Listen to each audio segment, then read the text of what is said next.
Welcome to episode 11 of Divorcing Crazy. I've already posted episodes 1 through 10. Make sure you check them out so you get caught up so that you know where we're at in episode 11. In the last episode, we had just gotten married. So now we're going on our honeymoon in Punta Cana, Dominican Republic. For those who are like, what? Dominican Republic! Now, I was the one who chose Punta Cana because the beaches and all the pictures, they look so pretty. The fine white sand, just the vibe there looks so gorgeous and beautiful. And yeah, looked like a great place to go. So the Vikings were, they were in the playoffs. And at this point in time, we were actually one game away from actually making it to the Super Bowl. And standing in our way was the game that was actually on that evening that we were leaving for Punta Cana. And it was the Vikings against the New Orleans Saints. It was kind of funny because half the plane was wearing Vikings gear and the other half was wearing Saints gear. I mean, you could not make it up. It was like, you'd think they were flying half Vikings fans and half, like, you'd think they'd set it up that way. It was crazy, but yeah, so there was a lot of banter going on the plane. It made it pretty interesting.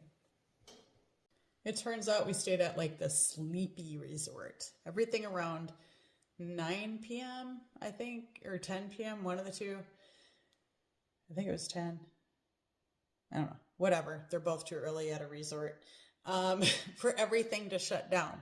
Everything, including the bar. So if you wanted anything past AARP hours, you would need to make sure you stocked up your room, which we had to make sure of every day.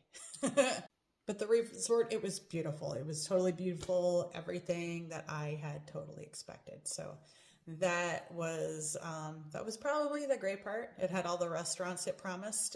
All the food was good. Visually stunning place. Back then, we didn't really have cell phones that we were just carrying around on a whim, like, hey. So we had access to the internet though. And so we made sure to email, because that was back when you're like, hey, email me when you get there. So, yep. So C's mom was babysitting Brady when we were on the trip. So we did have regular check-ins daily with her. One of the days I went to go log into my email and I saw an email from Jay, who is short for Grandma's name, and it basically said there was an accident. Now, I actually went looking for the email because I was like, I wonder what it said that it was so crazy. I don't know if she had a different email back then. I don't know. I couldn't find it, but I wanted to read it for you guys because as the story continues on and the series goes on, I will be reading emails because they're going to make your jaw drop. But this one, it would have been fun to find it, to read it, just for the shock value of emailing somebody some news they don't want to hear. So of course she starts it out with just preface this with like, he's okay. But so Brady was 6 months old at the time. He was crawling. And I don't know, if I was watching someone's 6-month-old baby, I really don't think I'd get on a treadmill and turn my back to him. But that's what Grandma did. She got on the treadmill, and in some record time, my baby just must have sped across that room before she could notice him. And he reached for I'm guessing he must have been reaching for Grandma. And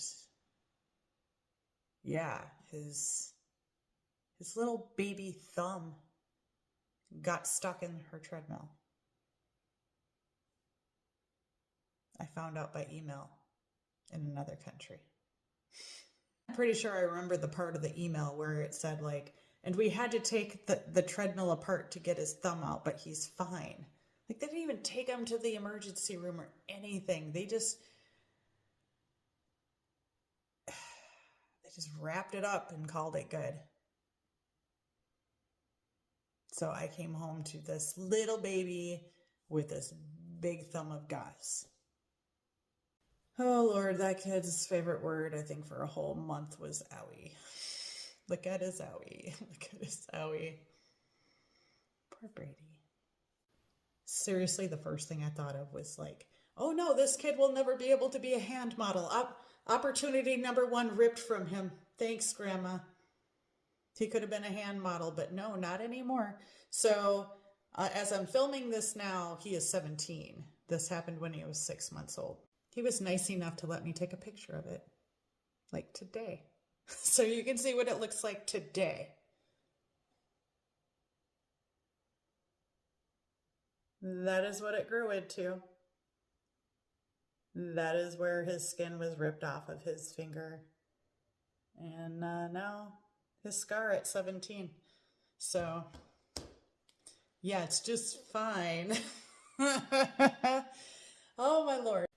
So that's my honeymoon episode of Divorcing Crazy series. So make sure you watch all of them. I got like many more coming. There's 14 years of stories. This isn't even in the 14 years part yet, because the 14 years is the divorce part, and the custody fighting and everything. So for anybody who just joined this story, I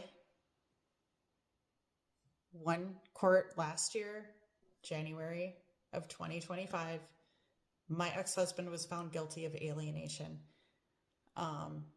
And it awarded me with the school district and majority custody.